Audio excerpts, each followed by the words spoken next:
What was the girl? What was the girl saying? Sorry? What was your girlfriend saying?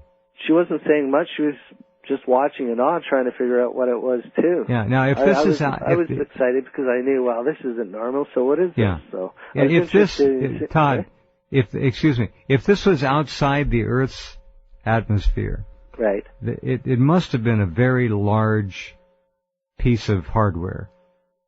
Yeah. Well, yeah. I had originally thought a satellite, but I mean, it could have been much larger. That's true. After having another projectile come out of it, right? Yeah. Okay, go ahead, please.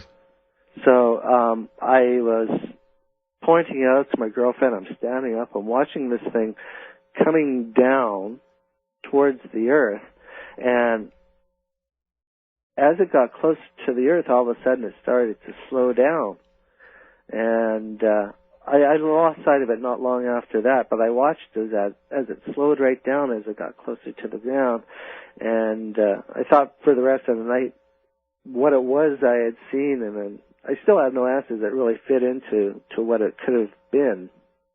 But another thing that made me go, it wasn't a very close encounter by any means, but it was something that made me think anyway. It was not long after that I moved back out to Brandon in Manitoba again and be with my friends that I hadn't seen for many years. Yeah. Reunion time. Yeah. Hold on if you would. We have to pause just for a couple minutes, Todd, and we'll come back. Listening to just a little bit of Todd's life, and I'm sure there are some of you listening who may have had similar experiences who've never talked about them to anyone. Feel free to give Brian Vike a call if you want to make a report or just find a friendly voice to talk to. He's always happy to help if he's got the time.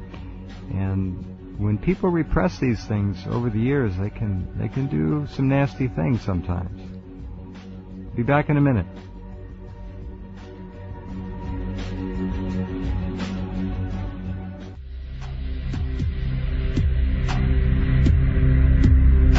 Okay, let's get right back to our conversation with Todd. All right, go ahead.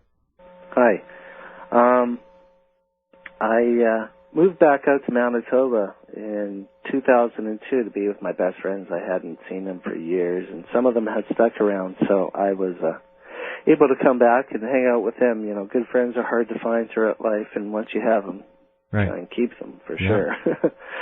So one of my friends had been going up to one of the lakes in the Parkland region. It was about 30 miles from the lake where I had my Men in Black encounter. I started to go up there with him, and it was August of 2002 that we were up there. It was in the middle of the afternoon. It was probably around 3 o'clock in the afternoon. We were out on the boat. There was me and two other buddies, and we were fishing. I was standing on the nose of the boat, and we were letting the boat drift. We didn't have the engine running or anything, and it was a really hot day, so we weren't catching much of anything. We were more or less just out there to enjoy being out there. All of a sudden, there was a strong gust of wind, and I knew it was mostly sunny, so I thought I'd look up to see, the cloud that caused the wind, because clouds usually cause wind. So I looked to see why the big gust had happened, and I was very shocked to see above me in the sky was a silver disc. It was between 250 and 400 feet above me.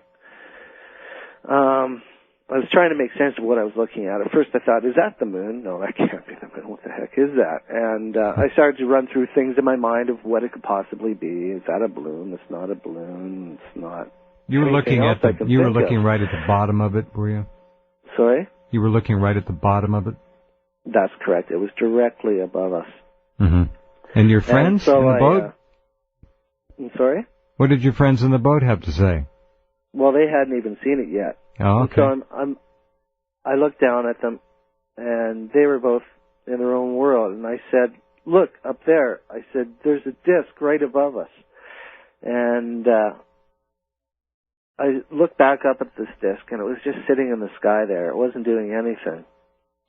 It didn't, it appeared to be almost a non-polished silver, almost a grayish silver sort of bottom to it.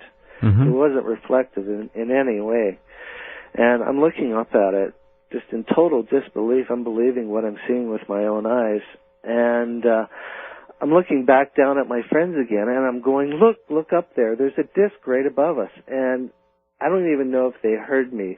They seemed almost intoxicated. They were incoherent as far as I could tell. They were not falling to their knees, but they were falling about the boat back and forth a bit. And wow. To me, it looked like they were moving in slow motion. That's how it all appeared to me. It looked like there was a time difference between my time and their time. And I had this really weird feeling over me, this energy or whatever it was that was coming off of the craft. And I focused back on the disc above us again. I couldn't make sense of what I was seeing, and I wanted to see what was going on with this disc.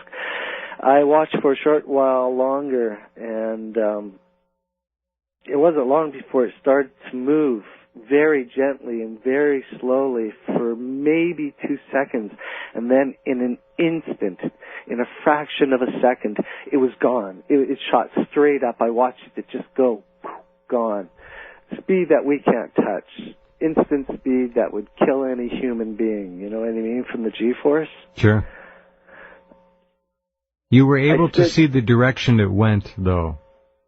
Sorry? Up. You were able to see the direction it went. It went up. That's right. And I stood there confused for a short time, and I climbed back into the boat, and I'm talking to my friends, and they're starting to seem a bit more normal to me, and there's no more time difference at all. But I was asking about the disc if they had seen it, and both of them refused to say anything about it. I don't know how they could not have seen it. I don't know how they could not have heard me. And I was pointing up to the sky. Anyway, it was a pretty quiet ride back home to the shore again. I felt very strange from this craft. The effects from whatever energy that surrounded us or me. I lost my appetite. I began to lose hair in clumps. My teeth became loose. I really thought I had radiation poisoning. I mean, that was the only thing I could come up with. And I really didn't know what to do about it. So I just kind of quietly endured it all and hoped that I would get better. I mean, what could I go and tell a doctor? You know, I saw the silver disc and now I'm really sick. So I endured all this, and I really hoped that I wasn't going to die. And it took a couple or few months, and I started to feel better, and things started to come back to normal a bit. But actually, it took years before things were as close to normal as they will ever be again. Well, when you say you felt like you were going to die, were you feeling? We all have a life force in our bodies. I guess that's the best term for it I can come up with, a life force. Did you feel that your life force was draining away from you? Is that what you were alluding to? Or was it just physical things that you were getting? The entire sickness. I mean, I could still feel the effects of the energy on my body, and I knew that I was sick. I mean, it was obvious every day when I had clumps of hair falling out of my head and my teeth, each tooth becoming more loose, and I really didn't know how far it was going to go before I was... And your friends never got sick at all? Sorry? Your friends never got sick at all? No. No, it was just me. Well, I don't know, Brian. Yeah, I make a guess. Was he taken aboard that thing in the time? And who knows what happened? It sounds like so many other cases. Yeah, they have a lot invested in him. They wouldn't want to make him really sick, you'd think. You would think, yeah. Yeah, hang on. We'll be back, folks, in just a minute.